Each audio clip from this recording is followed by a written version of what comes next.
नमस्कार साथियों। आज के वीडियो में हम बात करने वाले हैं डिजिटल प्रवेशोत्सव ऐप पर सर्वे का कार्य किस प्रकार से किया जाना है। सर्वे के अंतर्गत अब की बार सभी घरों की एंट्री की जानी है। जिन घरों में यदि कोई ड्रॉप आउट या अनामांकित बच्चा नहीं है तो उन घरों की भी एंट्री की जाएगी। अब की बार सर्वे के यहाँ पर अपडेशन किया गया है। तो आज की वीडियो में हम सर्वे के लिए स्टेप बाय स्टेप जो फुल प्रोसेस है उसकी विस्तृत चर्चा हम आज की वीडियो में करने वाले हैं। सर्वे को ऑनलाइन करने के लिए शाला दर्पण शिक्षक ऐप के अंतर्गत आ जाना है और वहां पर आपको डिजिटल प्रवेशोत्सव की जो टैब दिखाई दे रही है इस पर आपको क्लिक करना है। इसके अंतर्गत 3 टैब हैं। यहाँ पर आप देखेंगे नामांकन की स्थिति में जो आपने पिछली बार सर्वे किया था लास्ट टाइम, तो उसकी डिटेल आपको यहाँ दिखाई देती है। डोर टू डोर सर्वेक्षण यानी कि जो अब की बार आप सर्वे करेंगे इसमें यदि कोई बच्चा 3 से 18 वर्ष का है तो उसका नाम यहाँ पर आएगा और 18 वर्ष से अधिक है तो उसकी एंट्री आपको यहाँ पर की जानी है। एंट्री करने के लिए आपको डोर टू डोर सर्वेक्षण की टैब पर यहाँ क्लिक करना है। यहाँ पर आपसे सबसे पहले पूछा जाएगा कि इस गांव में कुल कितने घर हैं। तो इसकी जानकारी आप अपने वार्ड पंच, बीडीओ या सरपंच से ले सकते हैं। तो आपको घरों की संख्या फिल करनी है। तो ये जानकारी आपने किससे ली है वो एंट्री आपको यहाँ पर करके आपको सही जगह पर क्लिक कर देना है। उसके बाद में यहाँ से आपको नया घर या अस्थायी निवास जोड़े पर क्लिक करना है। तो यहाँ पर आप देखेंगे सबसे पहले ग्राम, तो यहाँ पर आपके ग्राम या वार्ड का जो प्रकार है, ग्राम पंचायत, नगर पालिका, नगर परिषद जो भी है आपको सेलेक्ट कर लेनी है। उसके बाद में आपको हैबिटेशन में आपके अपना जो जिस गांव में आप सर्वे कर रहे हैं उस गांव का आपको नाम लिख देना है। उसके बाद में जिस गांव का सर्वे कर रहे हैं या जिस घर का आप सर्वे कर रहे हैं तो उस घर में जो माता है तो उस माता या महिला अभिभावक है उसका आपको नाम फिल करना है। इसी प्रकार से यहाँ पर पुरुष अभिभावक का नाम एंटर करना है। देन उनके मोबाइल नंबर आपको एंटर करने हैं। उसके बाद में वर्ग क्या है तो वर्ग आपको यहाँ से सेलेक्ट कर लेना है। तो जनरल, एसटी, एससी, ओबीसी जो भी है आपको सेलेक्ट कर लेना है। उसके बाद में धर्म क्या है तो धर्म यहाँ से आपको धर्म भी आपको इसी प्रकार से सेलेक्ट कर लेना है।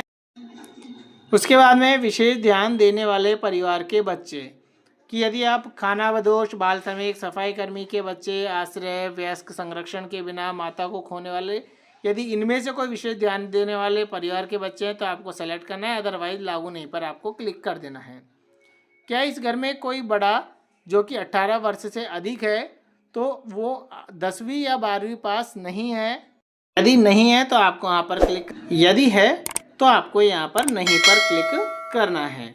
उसके बाद में घर में कुल OOSG बच्चों की संख्या यानी कि जो आउट ऑफ स्कूल बच्चे हैं, जो विद्यालय नहीं जाते हैं या फिर अनामांकित या ड्रॉप आउट की श्रेणी में माने जाते हैं, यदि ऐसा उस घर में छात्र छात्राएं हैं तो यहाँ पर आपको उनकी संख्या बढ़ देनी है। जैसे 1 है तो आपको 1 यहाँ पर एंटर कर देना है।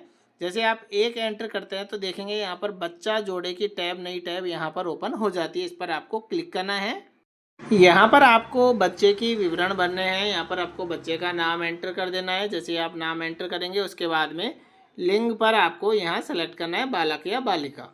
उसके बाद में विद्यार्थी की यदि आपके पास में जन्म तिथि उपलब्ध है तो यहाँ पर करना है और उसकी जो डेट ऑफ बर्थ है वो आपको यहाँ से कुछ इस प्रकार से यहाँ से आपको सेलेक्ट करनी है और डेट ऑफ बर्थ आपको यहाँ पर फिल कर देनी है। जैसे ही हम डेट ऑफ बर्थ फिल करते हैं तो उसकी आयु यहाँ पर कैलकुलेट होकर आपके सामने आ जाती है। शैक्षणिक स्थिति में यहाँ पर आप देखेंगे इस वर्ष नामांकन योग्य आ रहा है तो आपको नामांकन योग्य को सेलेक्ट कर लेना है। यदि कोई छात्र 3 वर्ष से 7 वर्ष तक की आयु के अंतर्गत आता है तो वह उसकी जो शैक्षणिक स्थिति है वह नामांकन योग्य की मानी जाती है। यदि जैसे ही उसकी आयु 7 वर्ष या 7 वर्ष से अधिक आ जाती है, यहाँ पर आप देख सकते हैं आयु वर्तमान में 6 साल 11 माह 27 दिन है, तो यहाँ पर इसकी जो शैक्षणिक स्थिति है इसमें केवल इस वर्ष नामांकन योग्य आ रहा है। अब जैसे ही हमने इसकी डेट ऑफ बर्थ में परिवर्तन किया है तो इसकी आयु 7 वर्ष 0 माह 6 दिन की आई है। तो शैक्षणिक स्थिति में यहाँ पर परिवर्तन 2 आए हैं कि अनामांकित है या फिर ड्रॉप आउट है। यानी कि यह इस बच्चे का पहले कहीं एडमिशन हुआ था और उसके बाद में यदि वह पढ़ाई छोड़ चुका है तो वह ड्रॉप आउट की कैटेगरी में आता है। और यदि उसी का नामांकन अभी तक कहीं भी नहीं है तो उसका अनामांकित को आपको यहाँ पर सेलेक्ट करना है।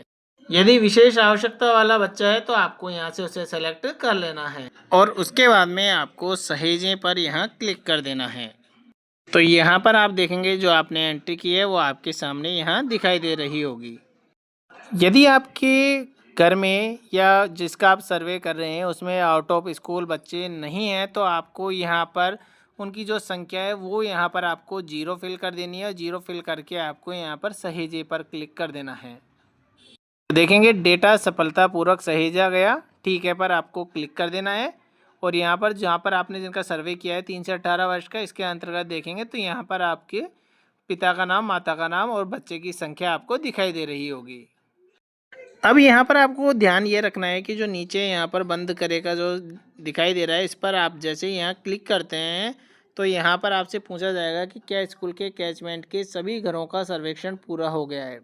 तो यहाँ पर आपको जब तक यहाँ पर क्लिक नहीं करना है जब तक कि आपका पूरा गांव का सर्वे नहीं हो जाता है। यदि आपने यहाँ पर क्लिक कर देते हैं तो आपका यहाँ पर गांव का जो सर्वे है अधूरा ही रह जाएगा, ये वापस नहीं हो पाएगा। तो आपको तभी क्लिक करना है जब आपका सर्वे पूरा हो जाता है। तो आज के